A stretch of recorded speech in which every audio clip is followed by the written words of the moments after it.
Alright guys, I got a bit of a different angle in today's video, and that's because it's like 7:30, outside's dark, and this is the best corner with the best lighting, basically. So deal with it. Sorry, that came off a bit too aggressive. God damn.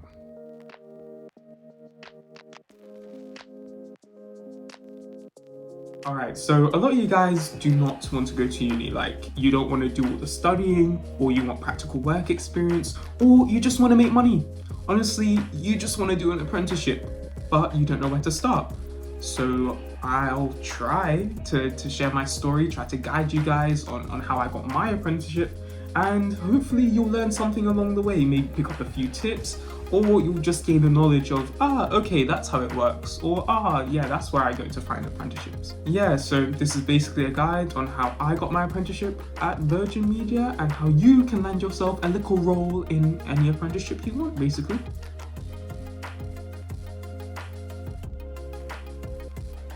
Okay, so the first stage of my apprenticeship journey, whatever you want to call it, is my initial interest in apprenticeships, because as a child, I always wanted to go to uni. I'm not gonna lie, I remember going on a school trip in primary school to a university, and I thought it was amazing. Like, living on campus, meeting new people, making friends, just that university life, I was all for it. Like, I was obsessed. I remember one time, a friend told me that they didn't want to go to uni, and I looked at them like they were crazy. Like, I honestly thought, what are you gonna do with your life if you don't go to uni? Like, you're gonna stay at home all day? I honestly thought it was the only way. But then year 11 came around, and obviously with GCSEs and figuring out what you want to do, I was so lost. Like, the amount of times I would switch up what career I wanted. One minute I wanted to be a psychologist, the next minute I wanted to be a programmer, the next minute a giraffe. Like, honestly, I was confused. I even had 2 meetings with a career advisor, and that did not help. Like, she said, okay, just stick through A-levels and just see what you want to do, which was good advice because I honestly did not know what I wanted to do. Like, I still didn't even know if I fully wanted to go into uni or do an apprenticeship.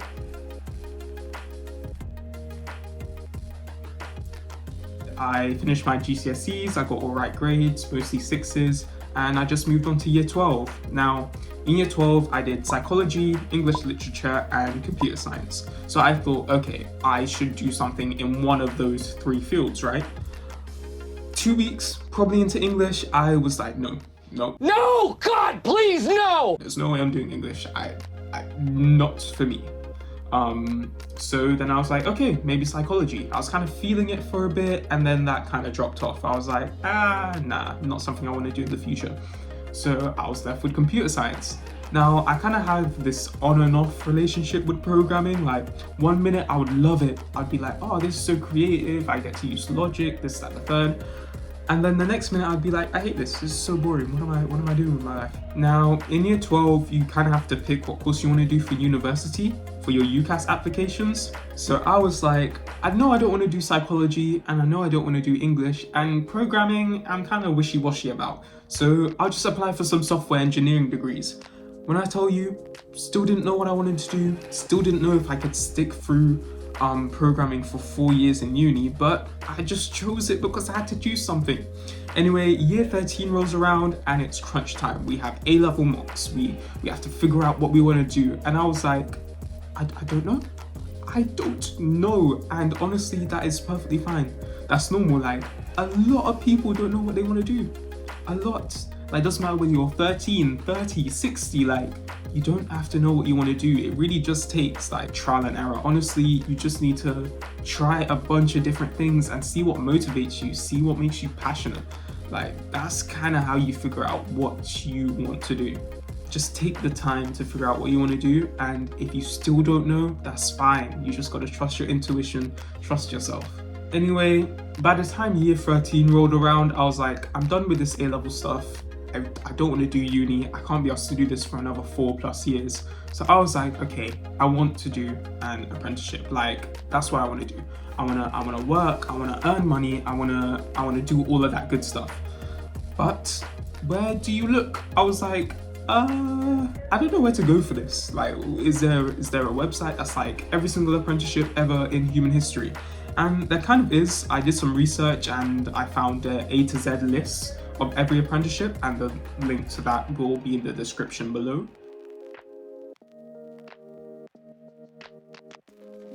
So I looked through the list and found a few that I liked. There was a social media marketing one, there was a policing one, there was even like an arborist one. And an arborist is basically someone who climbs trees and kind of chops them down, cuts down the branches.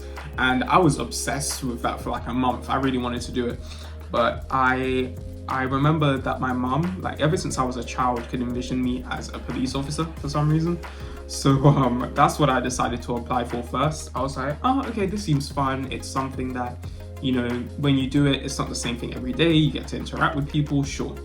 So that process was actually really fun. Like I went on a ride along, which is basically when you go to a specific station and you just join officers in their day-to-day work. Like I was in a police car, we were driving crazy. It was really fun. I also went to like different events. Like there was this in-person one, which was really good, kind of like a Q&A session. There was also a virtual one. But yeah, I applied to that. But as I was doing kind of the first stage where they would ask you questions like, are you a good leader? How would you describe yourself? Blah, blah, blah. And back then my self-confidence wasn't the highest. So I basically gave myself the worst possible answers, which is something you shouldn't do. Like, look, even if you think you're the worst person ever, embellish that, you know, big yourself up. But yeah, I failed it. Basically, I got an email back saying, yeah, sorry, you didn't get through. And I was like, wow, that was quite embarrassing, because I told everyone I'm going to apply to this policing thing, I'm going to be a police officer, and now what? I failed. Everyone thought I was going to get it, and I was like, oh dear, what have I done? What have I done?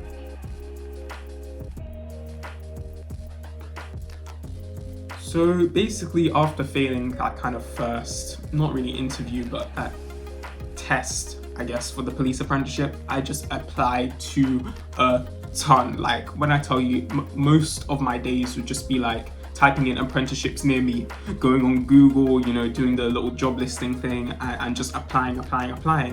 But I started realizing that one, these apprenticeships weren't very good. Like the pay wasn't that great, or these companies never even heard of them. I was like, okay, if I'm going to do an apprenticeship, I want to do it with a company I know, at least, or a company that has some sort of reputation. Because I've heard that some apprenticeships, they aren't that great when it comes to pay, the way people treat you, you know. So I wanted to work for a company I knew. So what I would do, instead of just typing generically apprenticeships near me, I would type in a company and apprenticeships. For example, Sky apprenticeships, Google apprenticeships. Now, I didn't really know what I wanted to do still, so I was happy to go into any field. I just knew that, okay, I wanted a company that I knew would pay well, you know, holiday time was good, stuff like that.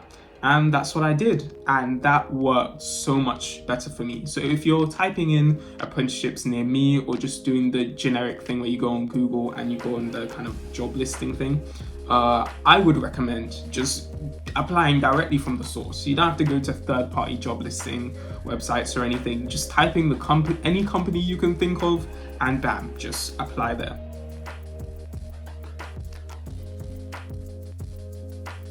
So now on to how I actually got my Virgin Media apprenticeship. As I said, I typed in Virgin Media apprenticeships. I went on their careers site, I put in my location, and it just came up with like maybe 2 or 3 listings of apprenticeships, and I just chose the digital marketing one because, I don't know, I thought it stood out to me. So yeah, I just applied, and that's what I'm gonna call stage 0. So stage 0 was me just applying. Now onto stage 1, that was when they basically said, congratulations for applying, blah, blah, blah. And they essentially gave me a situational judgment test, which basically they give you a situation, I can't think of one now, but something to do in the workplace, and they give you questions and they're like, okay, what's the best way to respond to this situation? So I did that, and they basically got back to me saying, hey, you passed the situation judgment test, and I can move on to the next stage, stage 2, which would be a phone interview. So stage 2, the phone interview, that went pretty well. Like, I wasn't nervous about it, but I obviously still did my preparation. I would look up interview questions, and I would kind of talk to myself, pretending I was giving myself an interview, and just trying to remember all the times I did stuff in my past. Like, because sometimes those questions just put you on the spot. Like, obviously everyone's used their initiative, everyone has helped people, but just remembering when you've done that, it's like, oh, what? But yeah, I think definitely the fact, like, failing other interviews and just applying for a ton of apprenticeships meant that if I failed this one, it didn't really matter. I failed before, and I have other apprenticeships lined up that I've applied for. The phone interview didn't really last long. It was like 10 to 15 minutes maybe.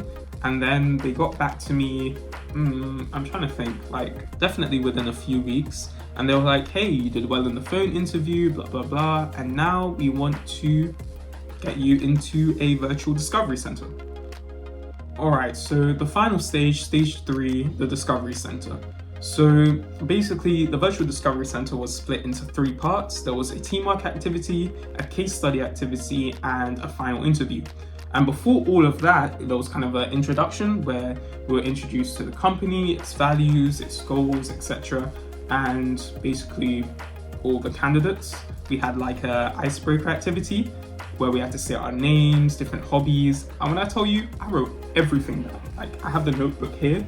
Like, I wrote down everyone's names, hobbies, their age. Like, I did not skip any detail they were telling me about the company.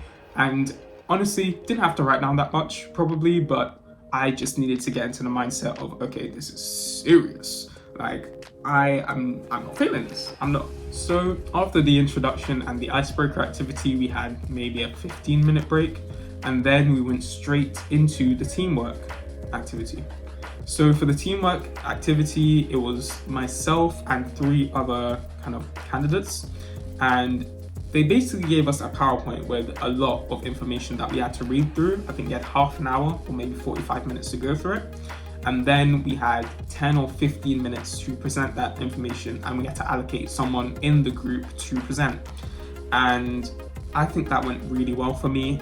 One thing I did that apparently stood out was that I kept time.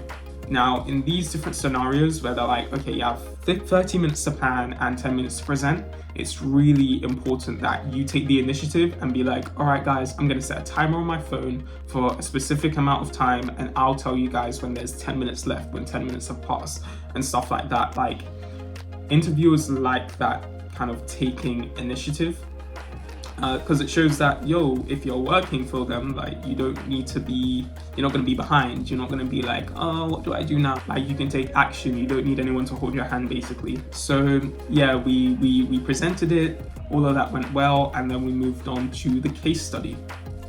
Now, when I tell you the case study, I had no idea what I was doing. They gave us half an hour to view some data, and we had to summarize the data and come to conclusions. And we had like 10 minutes to present it. And this wasn't a teamwork thing, this was individual. And when I tell you, I was waffling so hard, not even funny. Like, honestly, did not know what I was saying. But I don't know if it was difficult on purpose or if I was just not understanding something. But yeah, I got through that. I think that was the worst part of that whole Discovery Day thing. So after that comes the final interview. And now, guys, the funny thing is, my manager, like currently, was the person who did my final interview. And I only found that out like 3 months into the apprenticeship when he told me, and I was like, oh yeah, you are that guy. Anyway, the final interview, much like the first interview, I think it was like half an hour long though. And same sort of questions, had to have our cameras on, so it was kind of like more face-to-face rather than over the phone. And the questions, they were similar, but one of the questions threw me off so much. I was like, huh? How am I going to answer this? I had to think quick. And it was basically, tell me a time where you use data to come to a conclusion. I was like, I'm not even finished sixth form yet. Like, these interview process took place in March. Like, I haven't even done my final exams yet. In what scenario am I going to be using data to come to a conclusion? Like, when I've never done that. But then I was like, wait, psychology.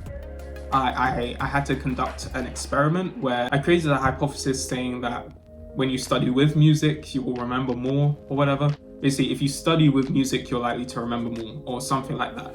And basically I did a study on like my classmates, and I used the data I collected from that to basically see, okay, which people study better with music, which people study better without music. And I just said that, and that was it. Like, with a lot of these questions, you have to think on your feet. Like, no matter how much preparation you do, you're still gonna get caught off guard, but you just have to kind of keep it calm. You know, you might ask them, oh, can you repeat the question? Take a sip of water, just take as much time as you need, think, and then be like, oh, okay. And then that was it. Like, the day ended, and I was just like, okay, it is what it is. If I get it, I get it. If I don't, I don't. I don't. So this Discovery Center thing, as I said, took place in March. So I think I got a response in kind of April, May kind of times. And I remember I was in a psychology lesson and I got a missed call from them, but I was like, oh, that's a random number. So to my friends, I was like, I wonder if this is Virgin Media trying to call me to, like, you know, tell me how I did. And they were like, okay, just go and ask the teacher if you can go outside and answer the call. So I did. I went outside, called them back. I waited for like what felt like a decade. Honestly, I was like, am I gonna get this? I honestly don't know. Like, maybe I won't. Maybe I will. I don't know. So they answered, and obviously, as you can tell, they said I got it. And the rest, as they say, is history. Anyway guys, thank you for watching this video. If you have any questions, don't hesitate to leave them down below in the comments. I'm gonna reply to all of them anyway. And yeah, if you like the video, leave a like. If you enjoy my content, just consider subscribing. If you hate it, then unsubscribe. Do whatever you want. And yeah, I hope this helps you finding your own apprenticeships.